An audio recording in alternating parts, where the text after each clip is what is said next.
Ladies and gentlemen, welcome to another edition of the 450 Wrestling Podcast. I am your host, the bumblefuck of the internet, JJ Pietra, Joshua Jeremiah. And joining me on the line, as always, are two people who are not bumblefucks, at least not yet, Matt and Karl. What's going on, guys?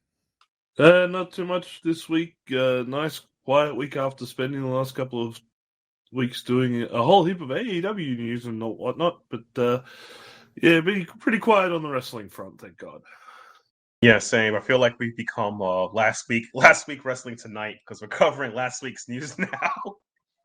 It's all good though. It's been a good week of wrestling.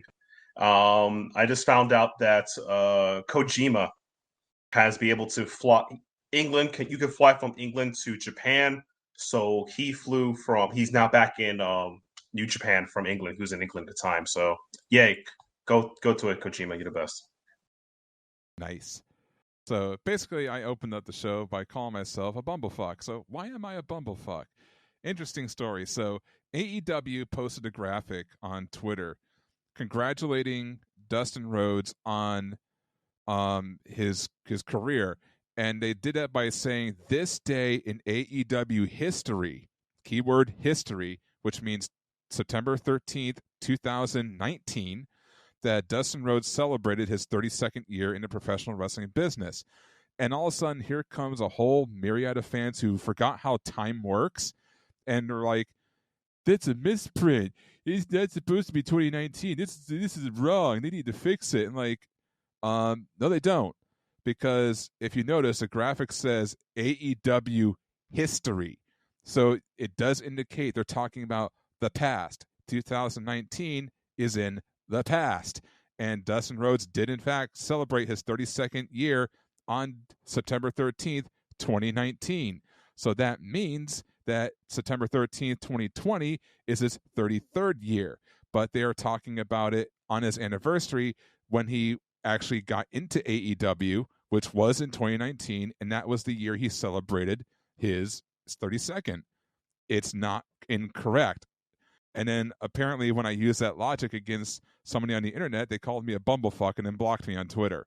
Yeah, that's why I'm a bumblefuck, because I use logic to argue with a person who apparently doesn't know how time works. Like if my birthday is September 30th, 2020, and I was born in 1990, that means on September 13th, I would be turning 30 years old, right? I would not on April 13th say I'm 30 years old just because the year's 2020. That's not how time works. So, yeah. So that was my week. How was your week, guys? How dare you use logic and facts on the internet? You know those things are barred. Banned, I say. Banned. Banned more than Twitch for WWE wrestlers. Yeah, Right. banned more, God, yeah. So with that out of the way, we got a pretty good show.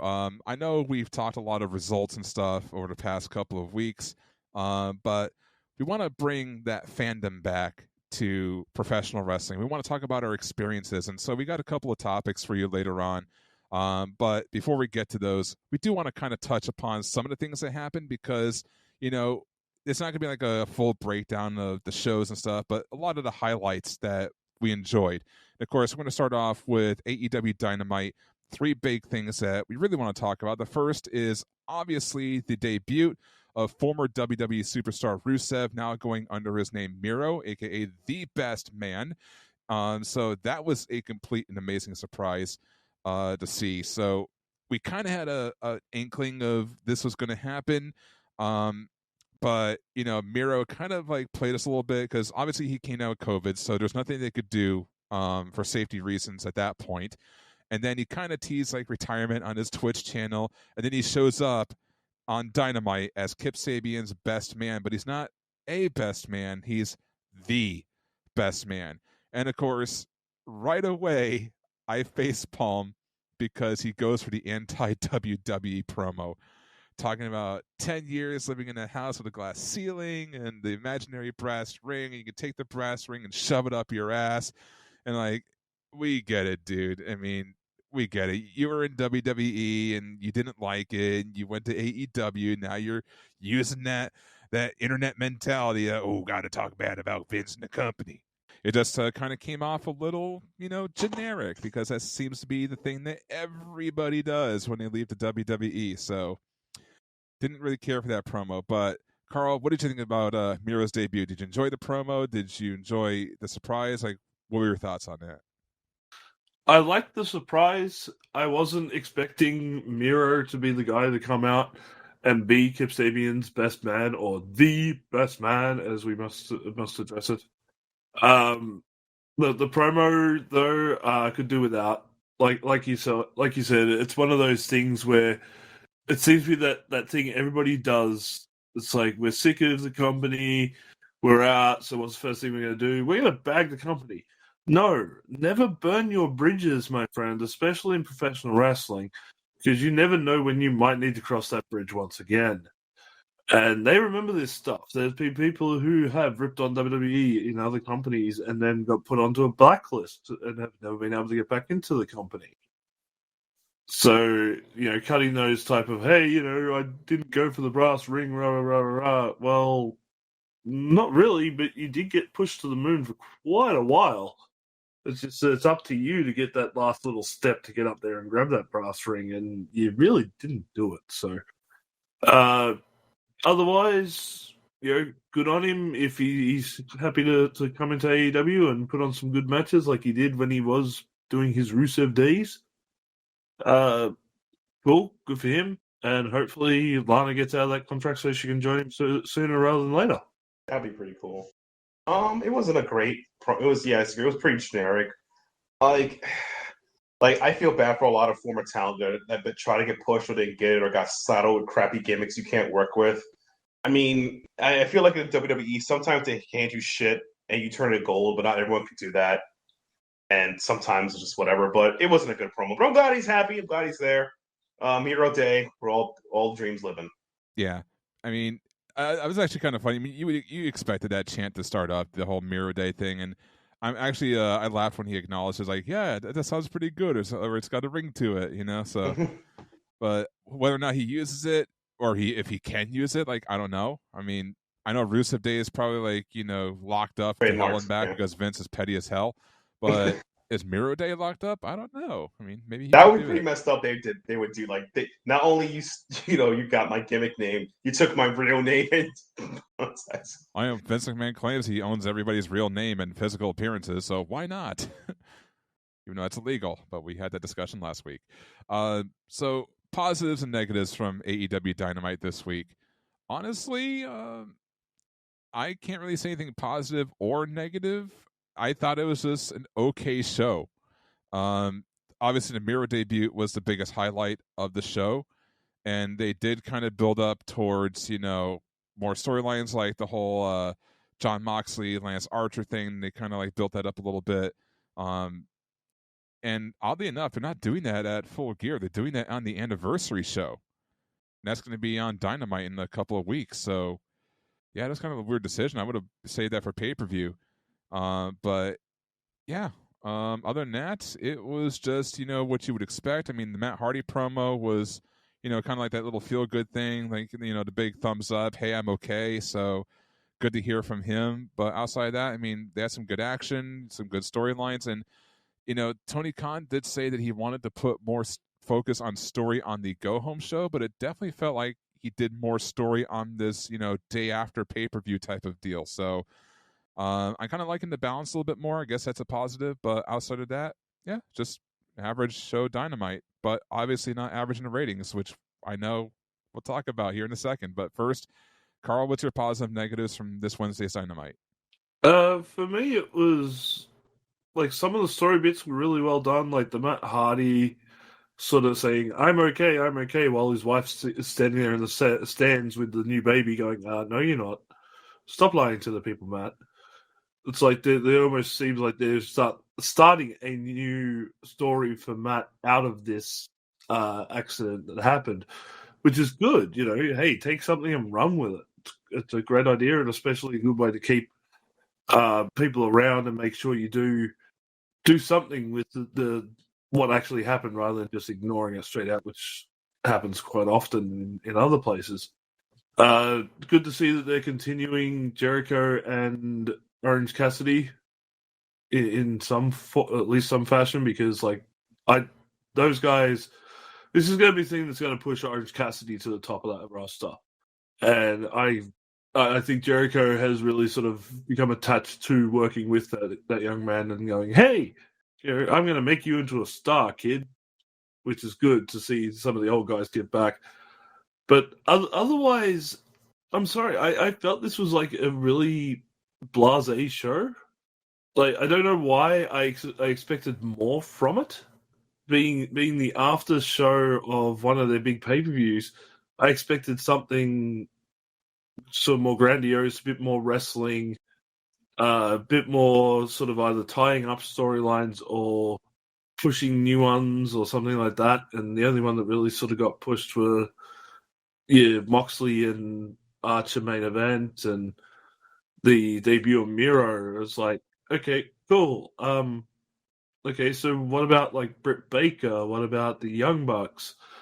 The sit downs with friggin' Hangman Page and Kenny Omega. I was bored. I'm like, hold on, guys, this is meant to be like your big hot feud, and how are you starting it off? With sit down interviews with Tony Schiavone. That's just no. You should have had these guys confront each other in the ring and say, what the hell, and then have them beat the shit out of each other. Start this thing hot instead of because at the end of the night at All Out, this scene was one of the hottest storylines coming out of it, and they left it hot. Kenny Omega walking off and going to the Young Bucks, are you with me or you're not? If you're not, well, piss off. That was where it's like comes in hot. It's like watching a hot plate go from a great sizzle down to just smoldering ashes. I feel like it really, the way that they've treated this is so far has just been like, okay, we're just going to squash the heat on it, which sucks unless you probably watch, Being the Elite. But again, I don't want to have to watch yet another show in order to get the fucking storyline. But yeah, I expected more from this show, and I didn't get it, and I sort of felt very underwhelmed. I definitely see you coming with that. I felt like they were just introducing a bunch of angles, and they were like, "Oh, here's the comeback show." Just a little recap. I was not a fan of sit down. It was like they wanted to end the feud without it being a feud. That's what I felt like between the Hangman and the Kenny Omega interviews. But other than that, yeah, it wasn't a it was ratings wise. We'll get into that. It was good for the ratings, but no, it wasn't. There was something to sink my teeth into if I was going to watch it this week. If I wasn't already an avid fan, so yeah, you could have quite easily skipped this week and missed absolutely nothing except Miro's debut. That's it. Yeah, pretty much. But apparently, a lot of people didn't miss it because they drew a 1.016 million rating, which was the third time in their history that they've crossed 1 million viewers, and this was apparently a big deal to a lot of people. The first time they did it was obviously their debut show, and the second time they did it was the second week, and where they did 1.018. So this was the third in the ranking order here of 1 million plus ratings. But yeah, they finally hit it. So congratulations. But this brings up not really a topic of talking about the ratings, but talking about NXT and AEW possibly just staying on their own nights and looking at the NBA playoffs and the NHL and all this other sports stuff that's going on. It's forced both shows to take different nights, and when they're not in direct competition with each other, all the ratings went up. Like NXT is in like the 850 to 900,000 range. AEW's pushed 900K to 1 million. It's like people want to see both shows, and this proves it. And obviously, I made an argument way back when, NXT was announced to be going to USA that it was a dumb move for them to keep it on the network, because I felt that people would just watch AEW live and then tune into the WWE network when the VOD goes up and then watch NXT, and they could do it both that way. But there might be some people who don't have the WWE network, so they can't actually take the time to watch NXT on their own. So they have no choice but to watch it live, and with no replays of Dynamite, well, we're basically back to flipping between channels essentially at some point. So yeah, it did create a situation, and it did take viewers away from both shows. But now that they're on different nights on some weeks, we finally got to see what both shows are capable of when you can watch them both from beginning to end without having to worry about DVR or VODs or anything like that. So I think this is a good indication that one of them moves, and I don't think it's going to be AEW. They're just brand new into their contract.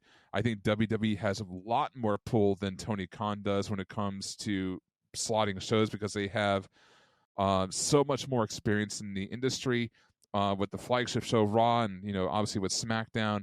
WWE knows how to manage television, so if anyone could move, it would be them a lot more easily than NXT. Than AEW can. So I think Tuesday would work great for NXT. I don't know. I mean, what do you guys think? Karl, do you think that they should split up, or do you think they should start going head to head again? Well, first of all, personally, it makes no difference to me because, one, we don't actually get AEW Dynamite here in Australia through proper channels, and NXT has been on our cable network for, years already. So when it comes to that particular thing, personally, I have no real stake in it. But for you guys, I think we definitely need to see an end to this rating wars bullshit. One, ratings aren't what they used to be anymore. The advent of video on demand and the recorders and all that type of stuff have really just killed the old school rating system when it comes to television. That also being said, variety is the spice of life, and the more options people seem to have, the more they seem to enjoy things.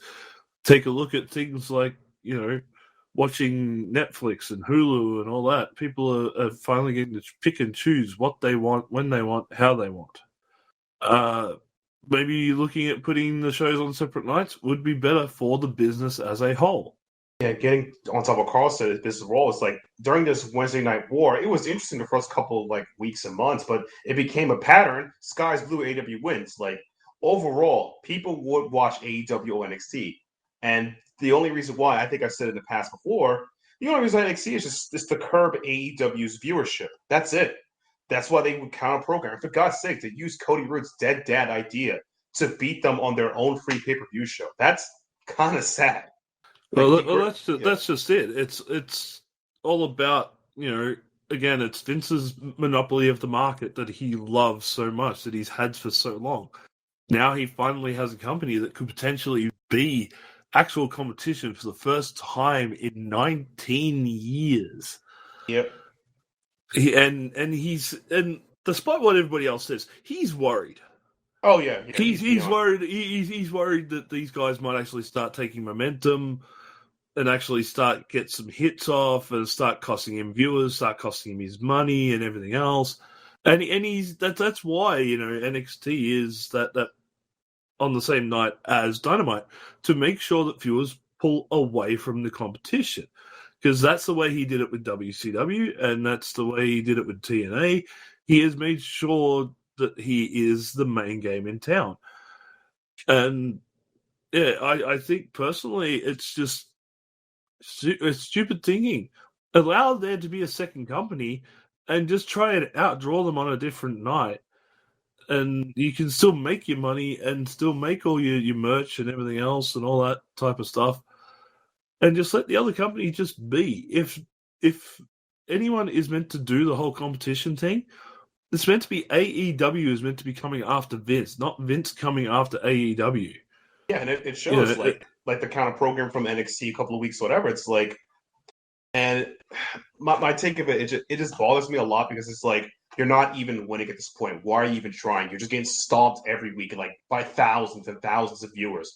But the moment you go back to on Tuesday nights or you're on Run Unopposed, you're hitting the numbers you should be hitting. You're hitting AEW's average numbers, which is good for you, because ratings are only important in this era to get young people watching, to see how many different ads you can run. That's it. That's it. They just want the different amount instead of running the same ads over and over.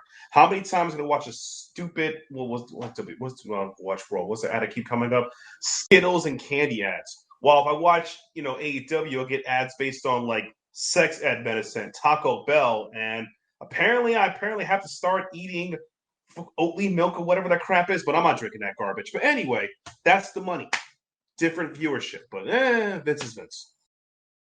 Yeah, Vince just wants his monopoly. He's had it for nearly 20-odd years, and he's that child that's finally having to share his toys, and he doesn't want to. Yeah.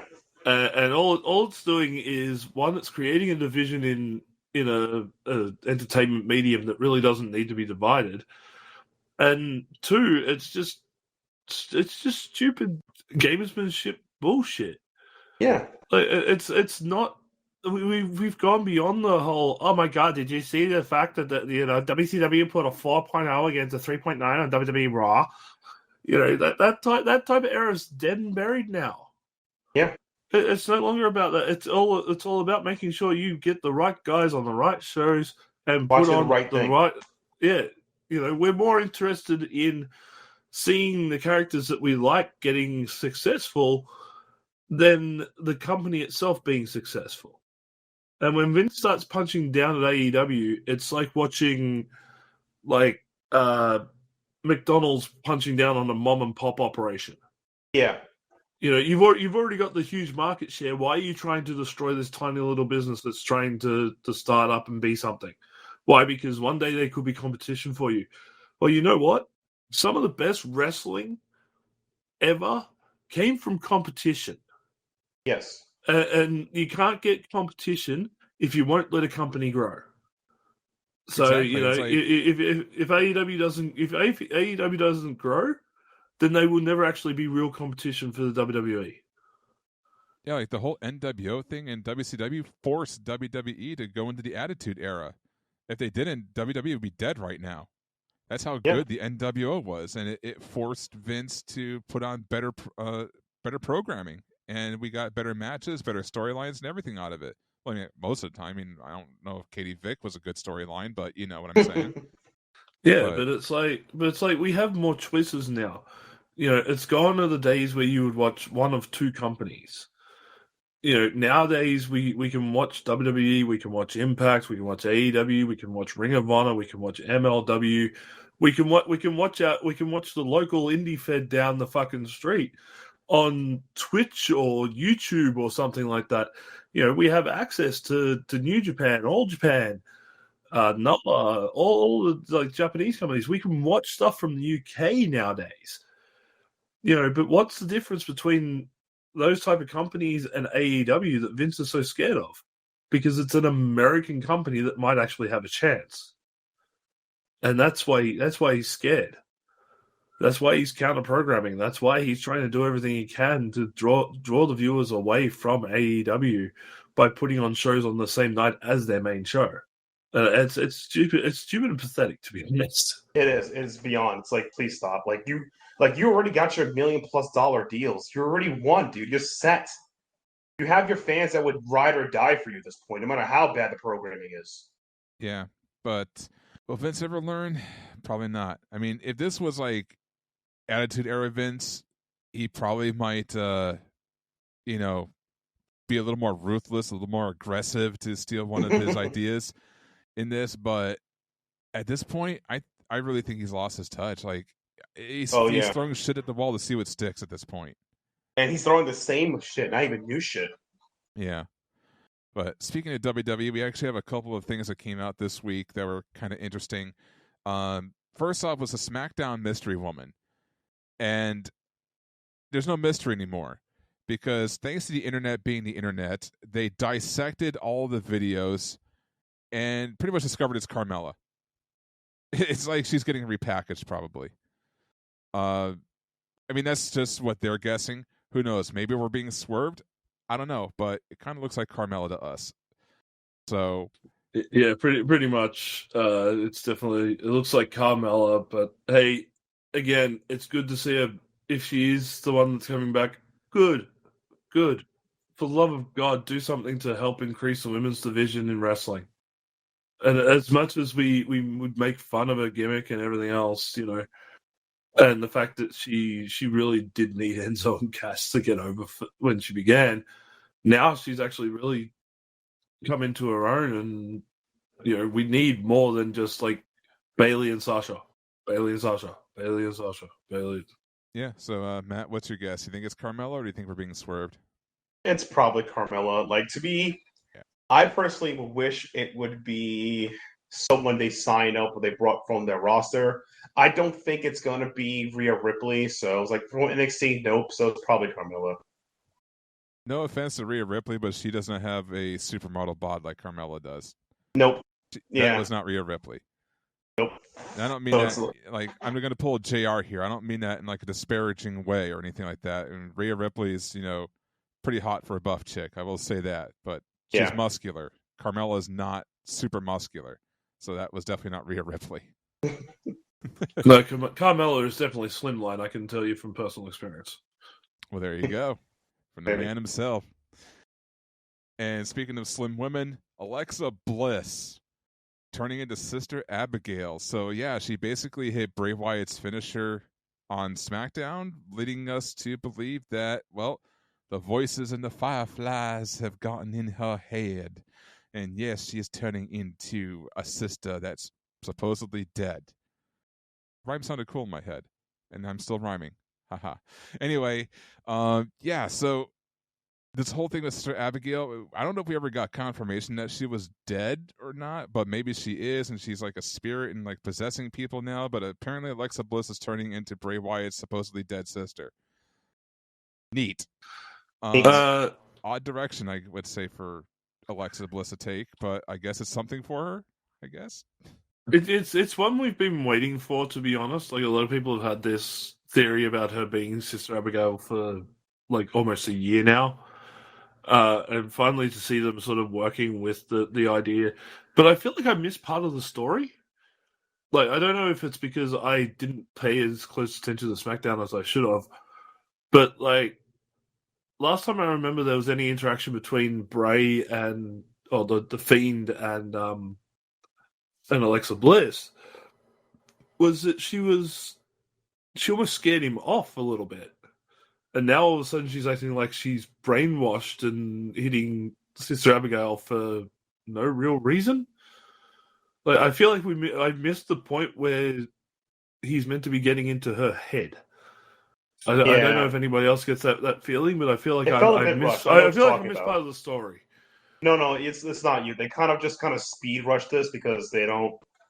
I want to say this once. Sometimes WWE would just throw things out there as quick as they can because ratings, as well as this is SmackDown, and the problem with SmackDown is Fox has made it very explicit that they have to hit a certain ratings number. I think it's like 1.5 million viewers, and if they don't hit that, they could drop the show or pay them like crap money, less money. So they threw this out there as quick as they can because they need it. Thanks, Vince. Well, if I remember correctly, it started with the feud with Braun Strowman, where they brought up or basically Bray Wyatt brought up the fact that they were Team Little Big, and he used threats against Alexa to try and get into Braun's head and stuff, and that's when he started, mingling with Alexa and trying to scare her off, but apparently instead it kind of like backfired and got into her head, and now she thinks she's Sister Abigail or something. I don't know. Yeah, I have no That was my last clue, pick. I think it was like we watched it, didn't we? SummerSlam and Payback. Well, Payback, so my time lost. Yeah, we've already forgot all about them. Yay! But like, it's interesting that you bring up about the whole thing with SmackDown having to hit a certain ratings threshold or else the money drops. That sort of that explains a lot why they've brought in like Roman Reigns into the thing and is the first time ever putting him heel and bringing in Heyman to work with him. It seems like they're putting it. And I did notice this from SmackDown and between SmackDown and Raw. SmackDown seems to have a lot more effort put into what's going on rather than Raw, which seems to be just like, okay, we got the same guys every week doing the same shit. But so it's interesting to hear that's why SmackDown's trying, at least seems like it's trying versus Raw that's on autopilot.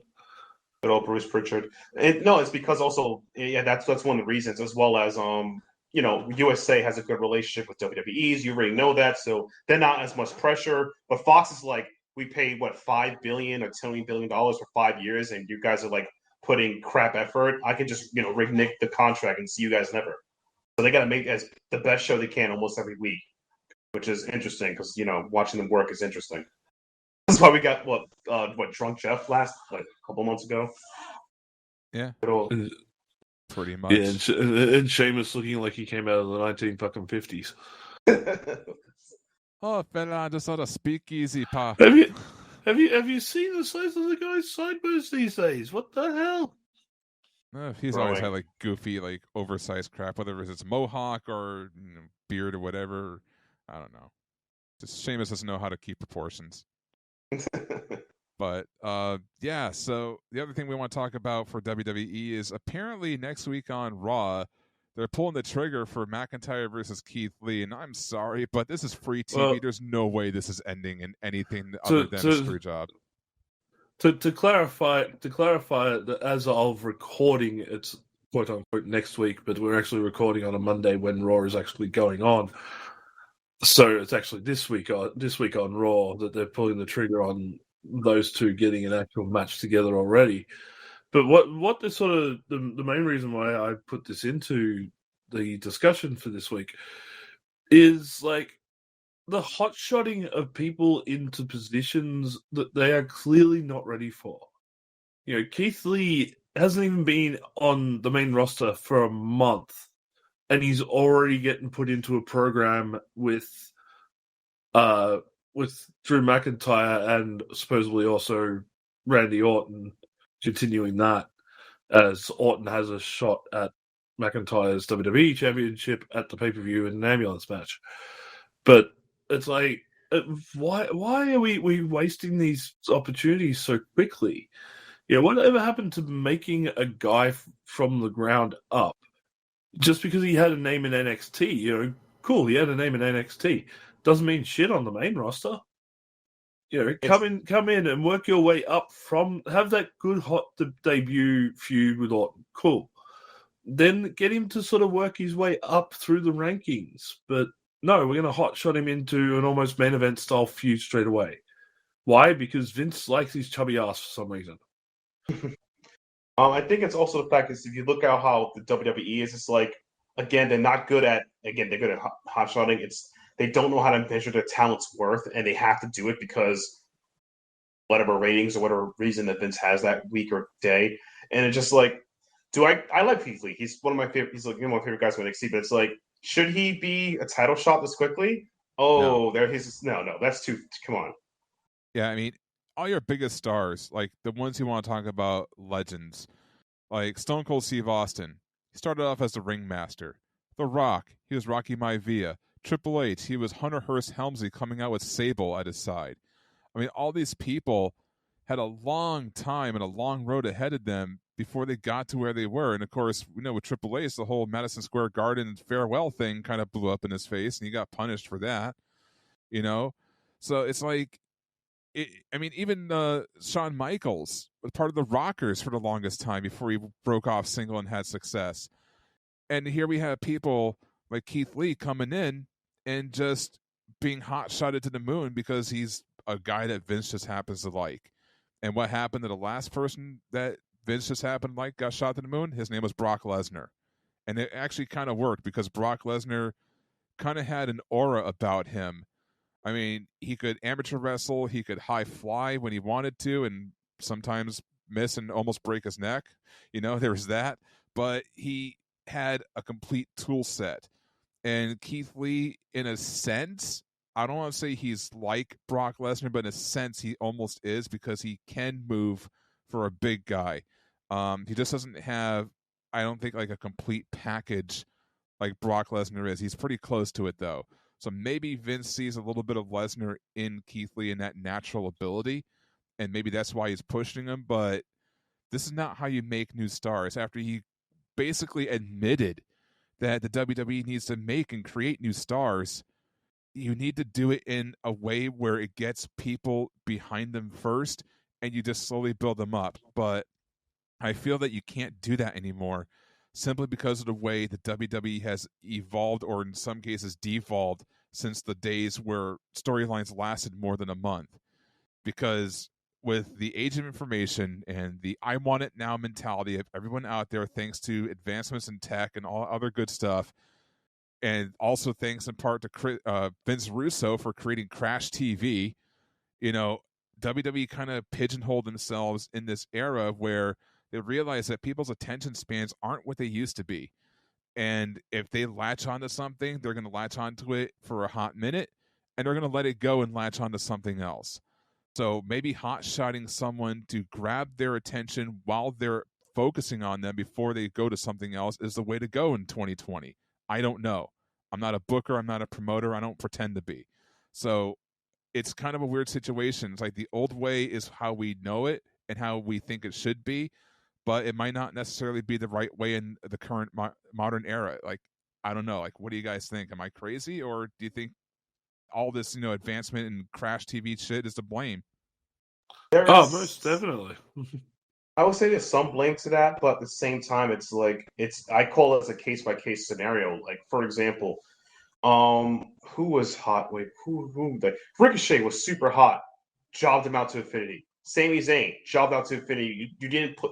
It's like pushing the wrong guys. I feel like, as well as, AEW's got 1 million viewers, and they do a slow burn style storyline. All wrestling critics enjoy New Japan for their long term storytelling. So I think you still can do it. You just have to know to finesse it better. You're gonna have to learn to work with your talent than try to cookie cut them into situations like I don't know if you guys know this insult about Tyler Black. They call him the builder wrestler at the workshop because you could tell him do whatever. He does everything. You mean Bret Hart, he be Bret. You go heel, go face. There's not much personality when watching Tyler Black now. So I agree with that some aspect because he's just being molded to do whatever the story tells him to do. So I lean to case by case, but I really feel like it's a combination of failure to adapt to modern times of how people enjoy wrestling storylines, as well as giving people the same bad stuff over and over again.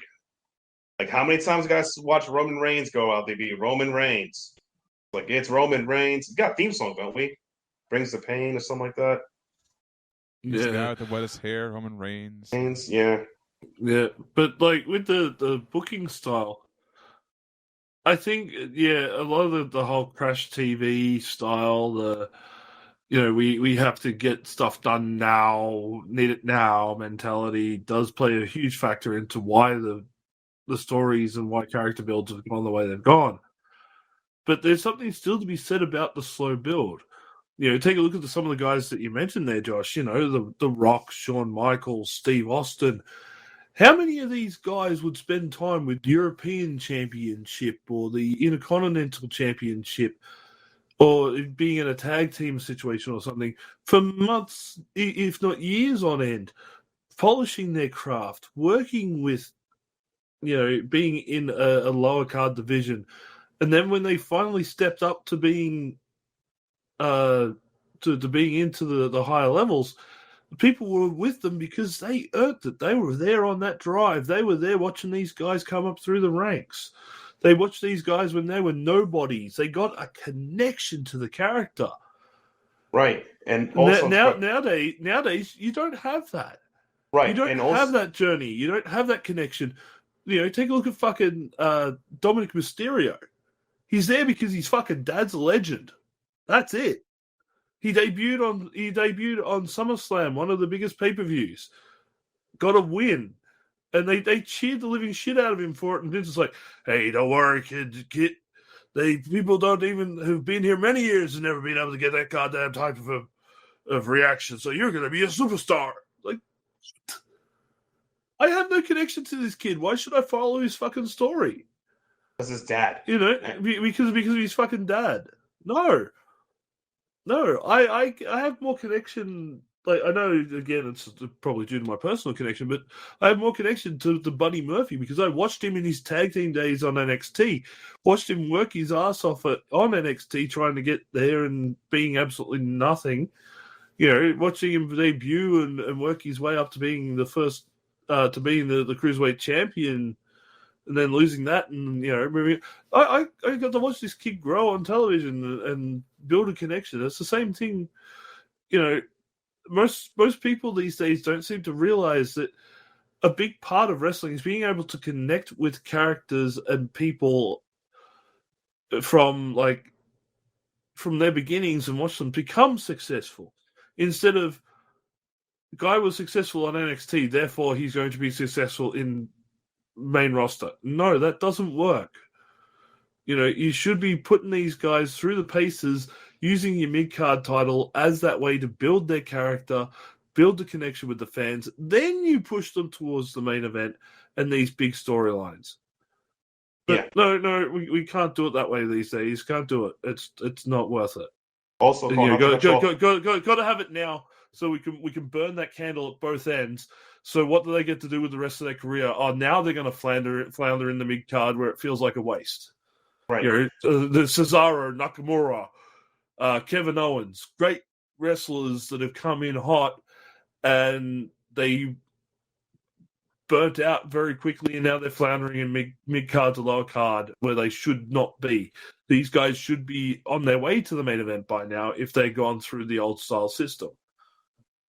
I agree with that, but there's also something wrong with WWE programming across the board. It's like WWE does a really good job of evoking nostalgia and reminding you of your past. They will let old legends beat the young guys or save their butts. Like, these guys never really get over on their own a lot. That's something I really dislike about WWE. Is like, how many times was Stone Cold or Ric Flair to come out to remind me, yeah, I love Stone Cold. Ric Flair, you were the real world champion. Yeah. Dude, the new guys have to come up. And that's also a current problem they have, is a hot shot, like every other Raw anniversary or SmackDown anniversary is like, oh, yeah, these old timers going to come in, remind me they're awesome. These new guys are whatever. They didn't even make comparisons to them. It's like, how would these guys get over it? He remind us your past is great. Look at Dominic Mysterio. His dad is awesome. He should have went to NXT. I agree with that. He should have went through the paces, and they became Dominic Mysterio. Could you imagine, heel Dave Fantasma, the son, the father of Fantasma, just says, you know what, my dad was a luchador. Come on down, suck my balls. I'm world champion. No offense to heel Fantasma, I love him, but still, King Cuerno.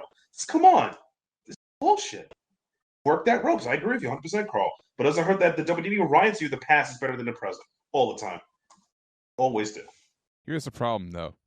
30 years ago, hey, look at that guy. He's been he's been holding on to the mid-card belt for so long. He's cut his teeth. He should get a big break. All of a sudden, bam, gets a big break. 30 years later, hey, look at this guy holding on to the mid-card title. He should get a big break. Gets depushed. Yeah. There's your problem. Get buried. Pretty much. But enough about that. We got some topics to talk about here tonight, and one of them is kind of like a get-to-know-you type of topic, because we all have our origin stories, and we all talk about basically what got us into wrestling in the first place. So obviously, at some point, we decided to take a look at Men in Stretchy Pants, and we fell in love with it. Otherwise, we wouldn't be sitting here talking about it on a weekly basis, now would we? So I guess I'll do the favors and say I'll go last. So, Karl, let's go with you first and say, what was your origin story? What got you into pro wrestling? Oh, children, my origin story is long and complicated and desires at least 14 episodes to go through. No, not really. I could almost say wrestling is in my blood to a degree. My grandmother grew up watching what we here in Australia call the Festival Hall era, which was when we had a lot of guys in the original WCW, World Championship Wrestling. So it was run down here in Australia before it was actually bought out and moved over to the US via, I think it was Crockett, I think actually bought it out here. And we would have, Andre the Giant and guys like that come out, but they would be running with our sort of more locally known guys like George Giulio and Mario Milano. My grandmother would spend many hours in front of the television screaming at wrestlers and everything else, treating it like an absolutely real thing, as it was probably closer to a real thing back then than it is today. So I think that could be where I picked it up from. I have no real idea. But all I can remember is the very first time actually tuning in myself to watch wrestling was, God, I think it was sometime in '95, back when WCW was doing the Disney MGM shows, the outdoor shows. And I remember watching a match with Dean Malenko involved. That's the most I remember. I can't remember who he was up against, but it was Dean Malenko versus somebody, and just watching the man work a straight 15-minute match with some of the most spectacular holds, counters, chain wrestling, combined with like dives and submission work. It was just phenomenal. And from there on out, I was hooked. I would start watching WCW mostly because that was the one that was on our free-to-air television. And then when cable started getting introduced, I started watching, Nitro and stuff like that, and getting involved with the seeing Raw. But the problem was Raw was on at like 1:00 Friday morning in the AM type thing. So it was hard to watch WWE or WWF at the time than it was to watch WCW, which was a lot sort of better. And it used to be that whole thing, the 90s where wrestling was cool. You could talk about it in public, and being in high school at the time, of course, everybody had their, do you watch WWE? Do you watch WCW? If you watch WCW, are you an NWO fan? And, you had that big draw of wrestling. So, that's sort of how I got into it. But it's from there that I really kept my love of everything. I started doing what I could to learn about the business, sort of how things ran, and who was holding what, and why guys were starting to get popular, and working into the psychology behind pro wrestling, which eventually led me to a show for a local promotion, PCW, Professional Championship Wrestling here in Australia, which is still up and running to this day, and actually getting to meet Mario Milano. He basically looked me up and down and said, "You look like good big kid. You come train at my school, yeah?" Okay. So next week I went down and started training, and I never realized, hey, I could have a chance of being a professional wrestler in Australia. So from there, it's like from going from this little kid watching Dean Malenko in WCW to actually getting a chance to train with one of Australia's legends. Well, I've trained with quite a few of them, actually. And from there, actually getting to wrestle, getting to book, getting to do production.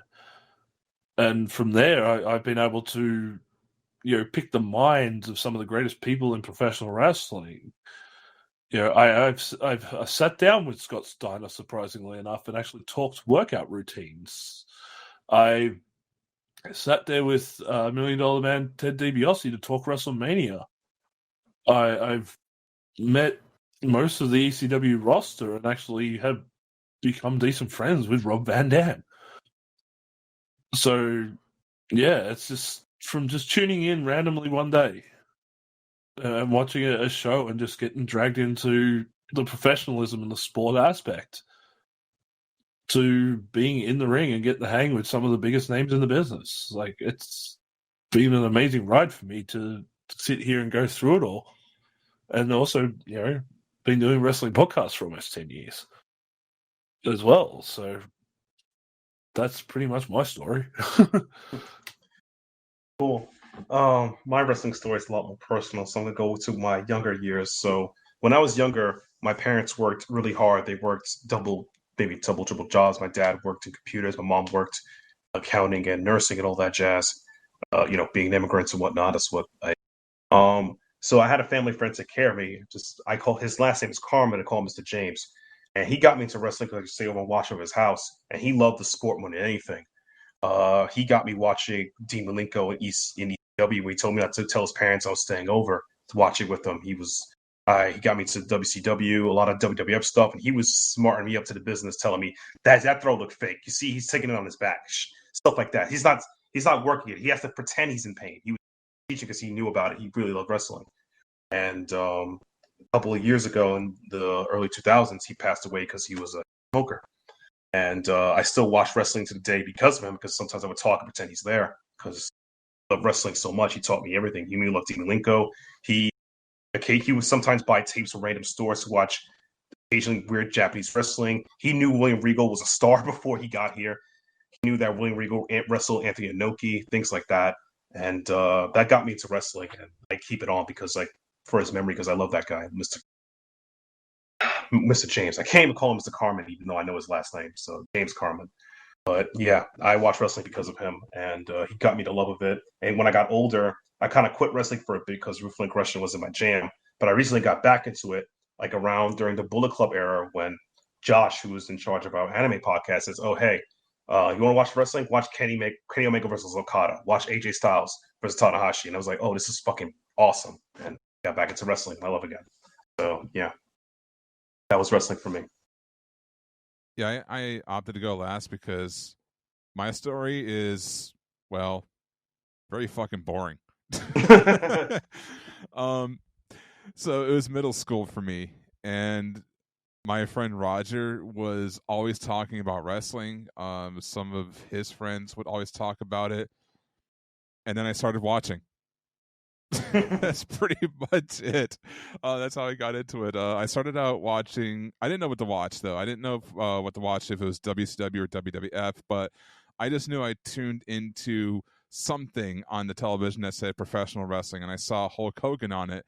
So I'm like, oh, this must be WWF, because, everyone knew WWF and Hulk Hogan were like together, like, pizza sauce on the pizza, so I'm watching it, and then all of a sudden I see like the letters on the stage like WCW. I'm like, what the hell's WCW? I thought this was WWF.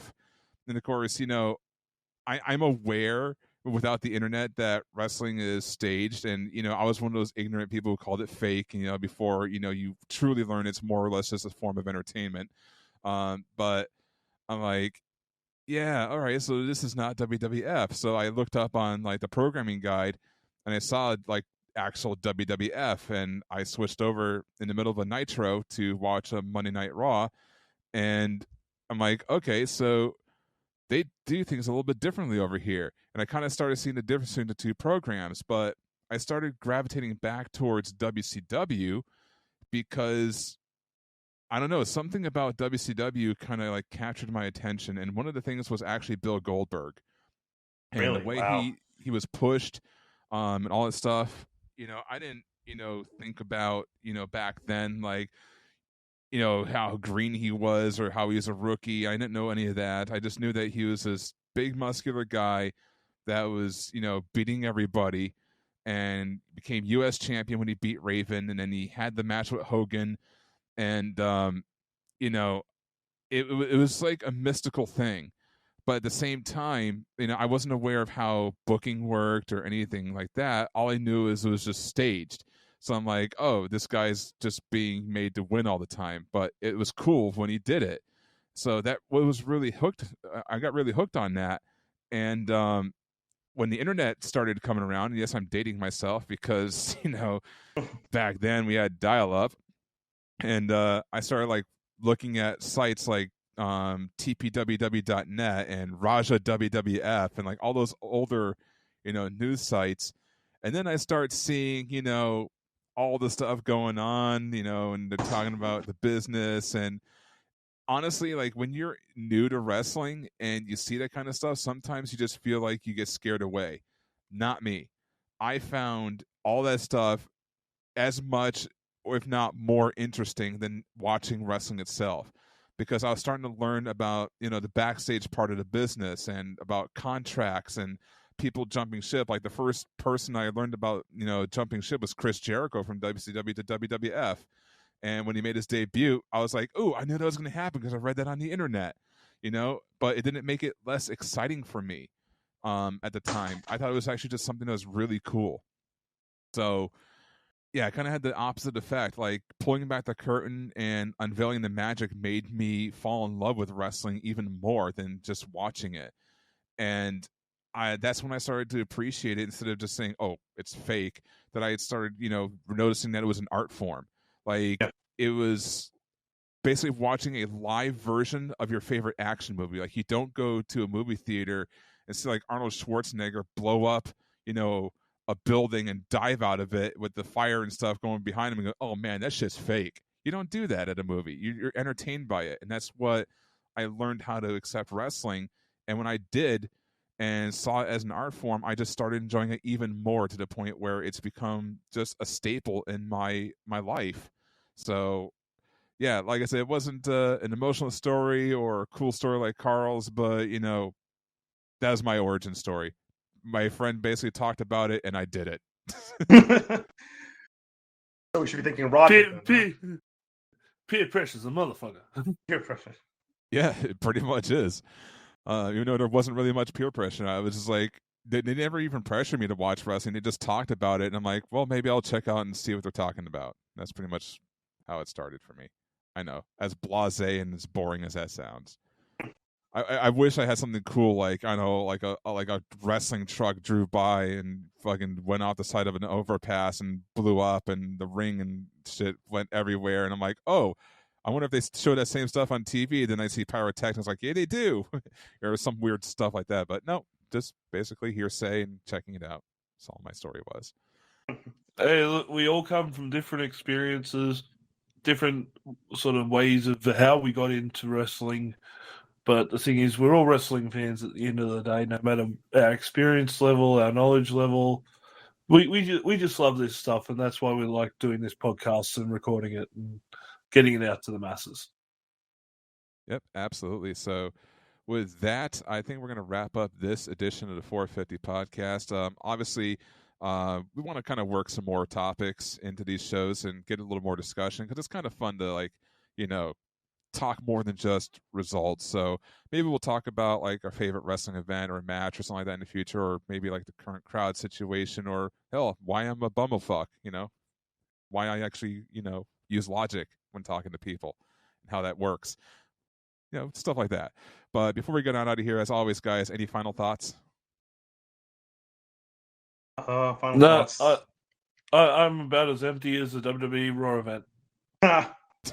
That's pretty empty. Matt? Yeah, final thoughts.